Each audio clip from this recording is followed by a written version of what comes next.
திமுகவுடைய கூட்டணி ஆட்சி மத்தியில் அமைகிற போது நிச்சயமாக மாணவர்களுக்கான கல்வி கடன் முழுமையாக ரத்து செய்யப்படும் என்ற அந்த உறுதியை நான் தெரிவித்துக் கொள்ள விரும்புகிறேன்.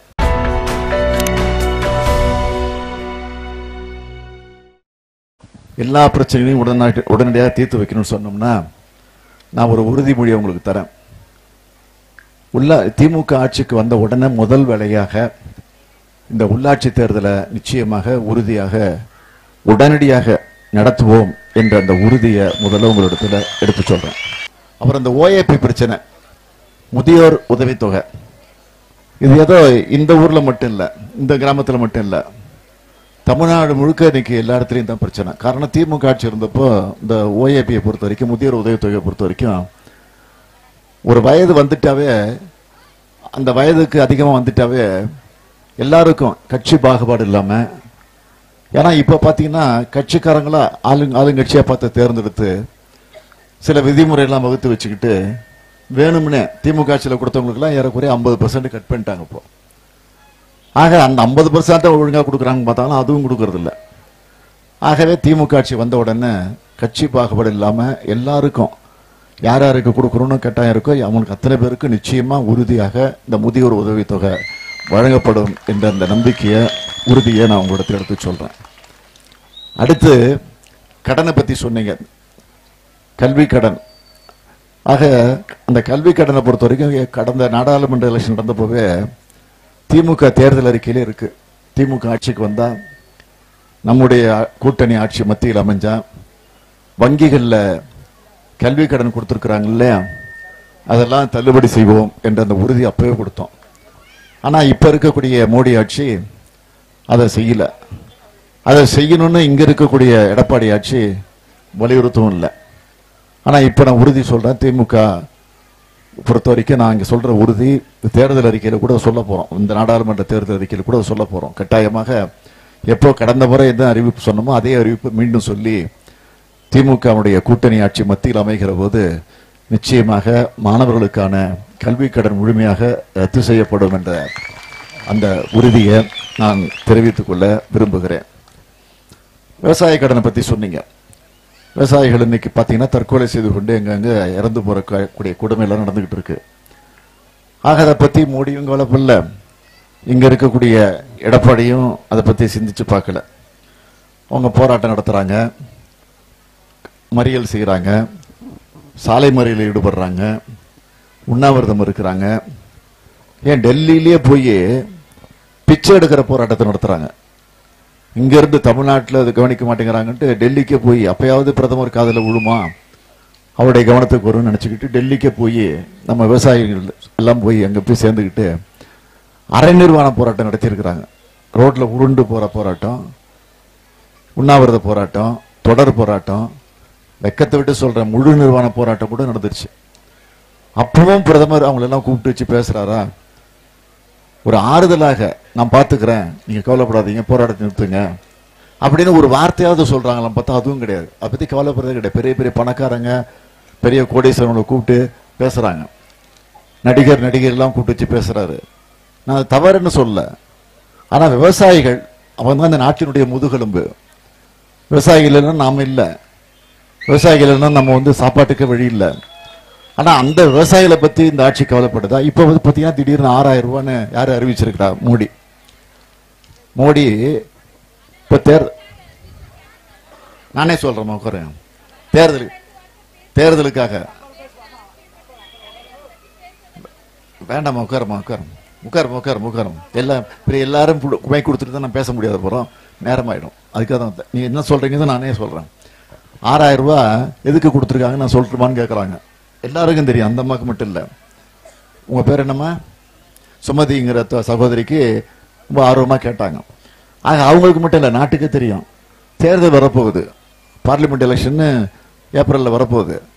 ஆக அதுக்காக 6000 ரூபாய், அது 6000 ரூபாய் அப்படி வர மொத்தமா பாத்தீங்கன்னா 3 தவணையா 2000 கொடுக்க போறாங்க.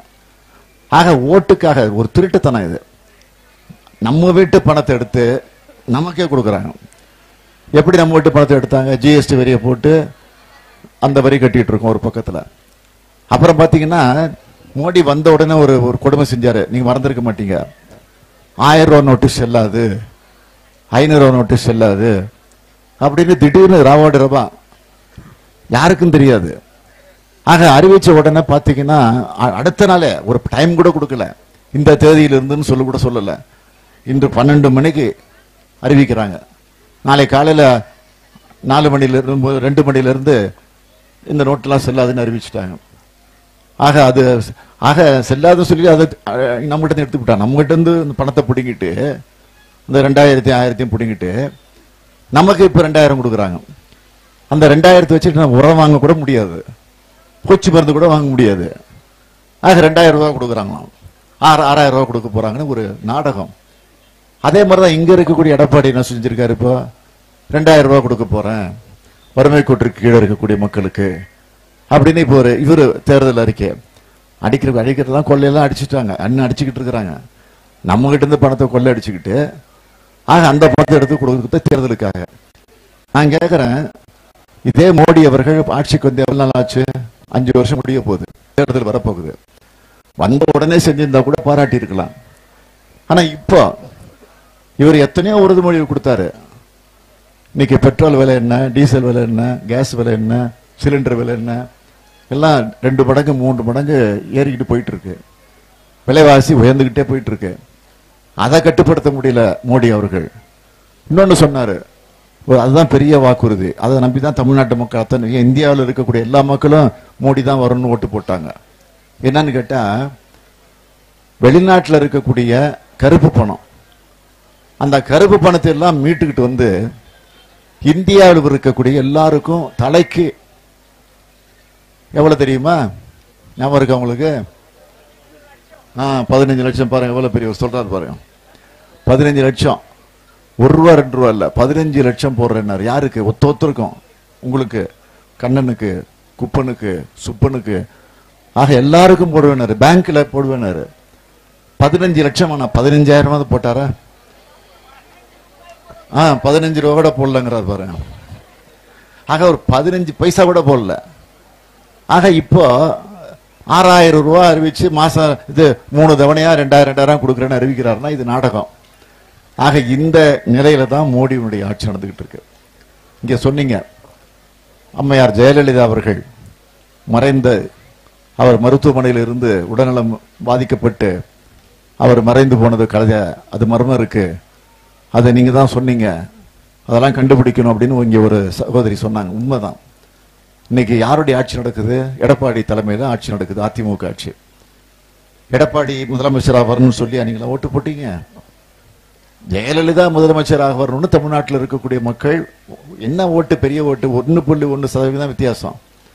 திமுக ஆட்சியில் இல்லாட்டினா கூட, அதிமுக ஆட்சியில் இருந்தா கூட நமக்கு அவங்களுக்கு எவ்வளவு வித்தியாசம் பாத்தீங்கன்னா, ஓட்டு வித்தியாசத்துல 1.1 1.1% தான். 1% கூட வாங்கியிருந்தா நாம் ஆட்சியில் இருந்திருப்போம். ஆனா ஆட்சியில இல்லைங்கிறதுக்காக நம்ம கவலைப்படல. இதை யார் செய்யணும்? இந்த கூட்டத்தை யாரை கூட்டணும்? ஆட்சியில் இருக்கவங்க கூட்டணும். முதலமைச்சர் வந்து கூட்டணும், இல்லைன்னா அமைச்சர்கள் வந்து கூட்டணும், இல்லது அரசு துறையினுடைய அதிகாரிகள் வந்து கூட்டணும். அவங்க கூட்டி பிரச்சனைகளை கேட்டு சரி செய்யணும். அது செய்யறது யோகியத்தை இல்ல, துப்பு இல்ல, துரும்பு இல்லை அவங்களுக்கு. அதனால இன்னைக்கு எதிர்கட்சியாக இருக்கக்கூடிய திமுக இன்னைக்கு இந்த பணியை செஞ்சுக்கிட்டு இருக்கு. ஆக எடப்பாடி இன்னைக்கு முதலமைச்சராக இருக்கிறாருன்னா அதுக்கு காரணமே ஜெயலலிதா தான். ஜெயலலிதா காலில் போய் விழுந்து விழுந்து விழுந்து அவரு, ஜெயலலிதா காலில் விழுந்ததோட சரி, சசிகலா காலில் விழுந்தெல்லாம் கும்பிடல, தவழ்ந்து அப்படியே மண்புழி தவழ்ந்து போவாங்க, அந்த மாதிரி தவழ்ந்து ஹெலிகாப்டர்ல ஏறினவங்க கூட கிடையாது. ஆனா ஹெலிகாப்டர் பார்த்து கும்பிட்டவங்க அவங்க ஒரு காலத்துல. ஆக இன்னைக்கு அவங்கெல்லாம் ஹெலிகாப்டர்ல பறக்கிற காட்சியெல்லாம் இன்னைக்கு பார்த்துக்கிட்டு இருக்கிறோம். ஆக இன்னைக்கு அந்த வாழ்வு, அந்த சுகம், அந்த சொத்து, அந்த வசதியெல்லாம், அந்த பதவியெல்லாம் யாரால வந்துச்சு? ஜெயலலிதாவால தான் வந்துச்சு. ஆனா அந்த உண்ட வீட்டுக்கு ரெண்டகம் பண்ணுவாங்கல்ல, ஆக யாரால வந்தாங்களோ அந்த அம்மாவுடைய சாவுக்கே இவங்க எல்லாம் காரணமா இருந்திருக்கிறாங்கன்னு விசாரணை கமிஷன்ல தெளிவா வந்துகிட்டு இருக்கு.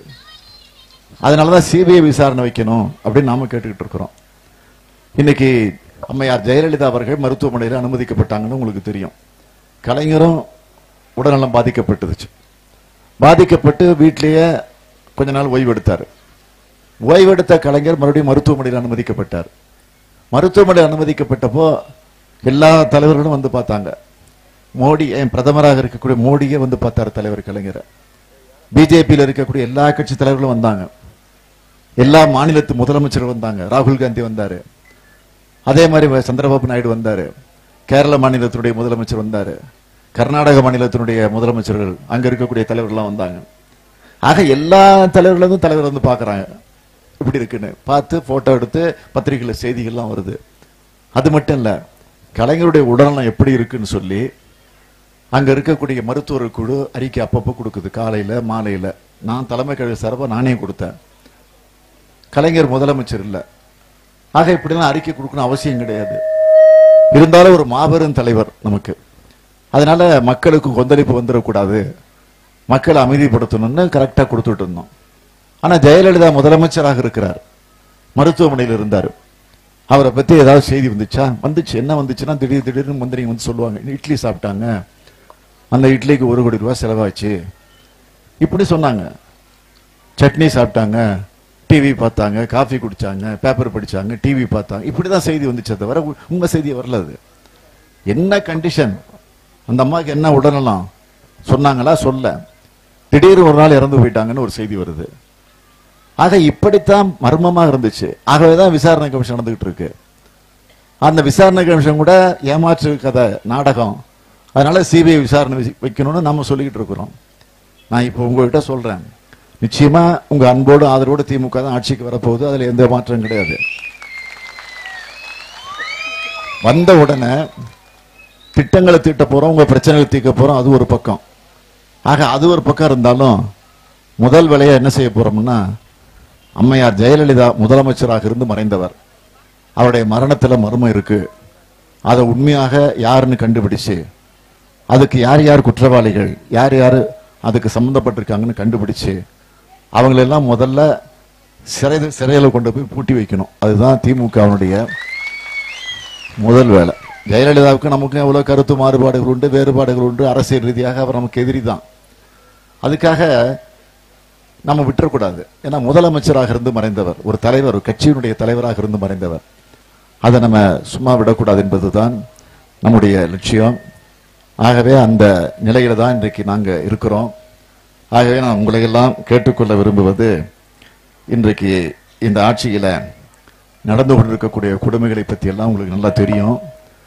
உங்க ஊர் பிரச்சனை பத்தி நீங்க எல்லாம் தெளிவா சொல்லியிருக்கிறீங்க. நாட்டு பிரச்சனையை நீங்க மறந்துடக்கூடாது. முதல்ல நாடு நன்றாக இருந்தால்தான் நம்முடைய ஊர் நல்லா இருக்க முடியும். நம்முடைய ஊர் நல்லா இருந்தால் தான் நாம நல்லா இருக்க முடியும். நாம நல்லா இருந்தால் தான் நம்முடைய குழந்தைகள், நம்முடைய சந்ததியினர் சிறப்போடு வாழ முடியும். ஆக முதல்ல நாட்டை காப்பாற்றுவோம். நாட்டை காப்பாற்றணும்னா பார்லிமெண்ட் எலெக்ஷன் வரப்போகுது. ஆக அந்த பார்லிமெண்ட் எலெக்ஷன்ல மத்தியில் ஒரு சிறப்பான ஆட்சி அமைக்கணும். நம்முடைய ஆதரவோடு அமையக்கூடிய ஆட்சி அமைக்கணும். நாம ஆட்சியில் இருந்தப்போ, மத்தியில் கூட்டணி ஆட்சியில் இருந்தப்போ இதே தமிழ்நாட்டுக்கு பல காரியங்களை செஞ்சு கொடுத்துருக்குறோம், பலவிதமான காரியங்களை நிறைவேற்றி கொடுத்துருக்குறோம்.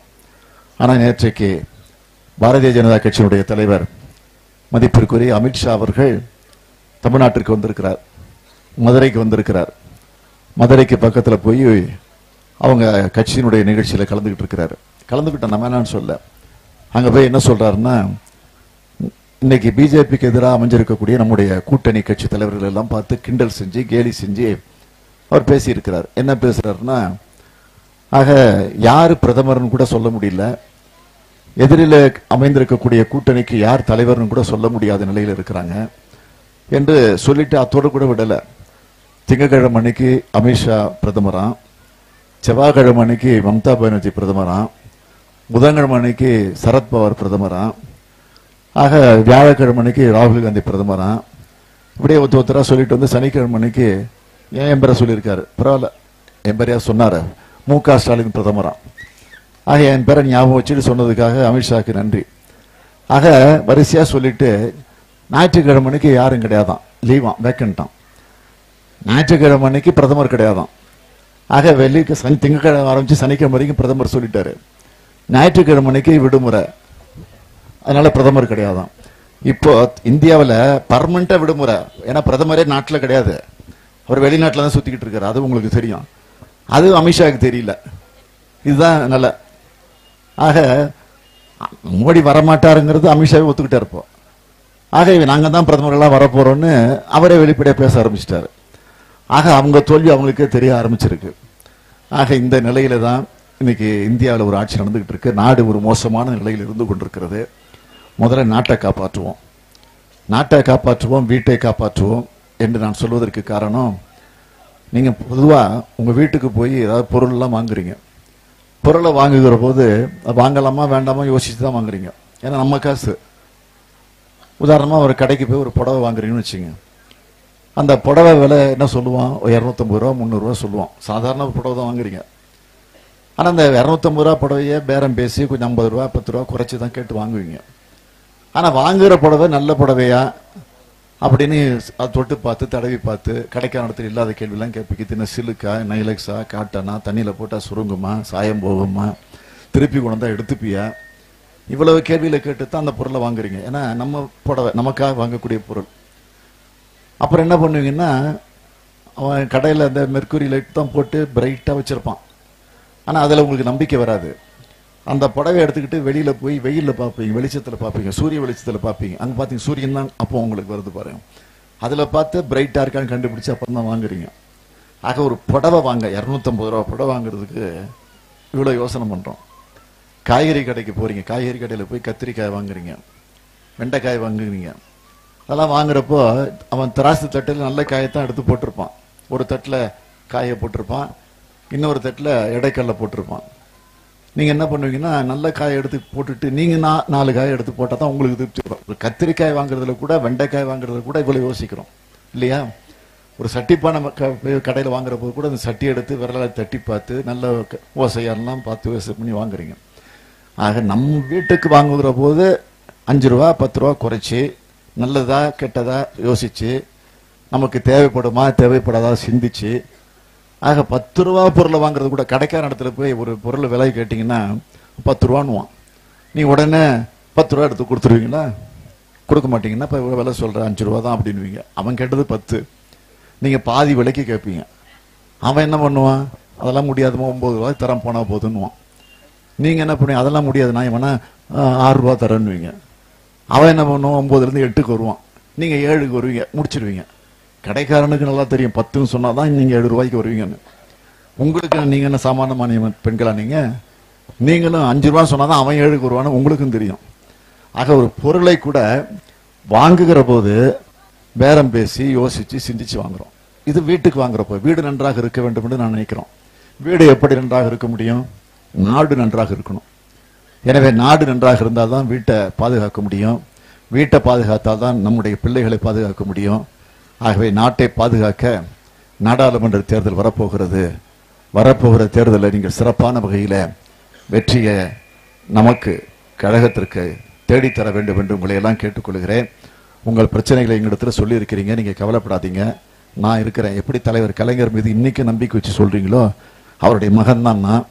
எனவே நிச்சயமா உங்களுக்கு நம்பிக்கையாக இருந்து அந்த பணியை கலைஞர் விட்டு சென்ற அந்த பணிகளை தொடர்வதற்கு நான் இருக்கிறேன் எனது நம்பிக்கையை மாத்திரம் இந்த நேரத்தில் எடுத்து சொல்லி என் உரையை நிறைவு செய்து கொள்கிறேன்.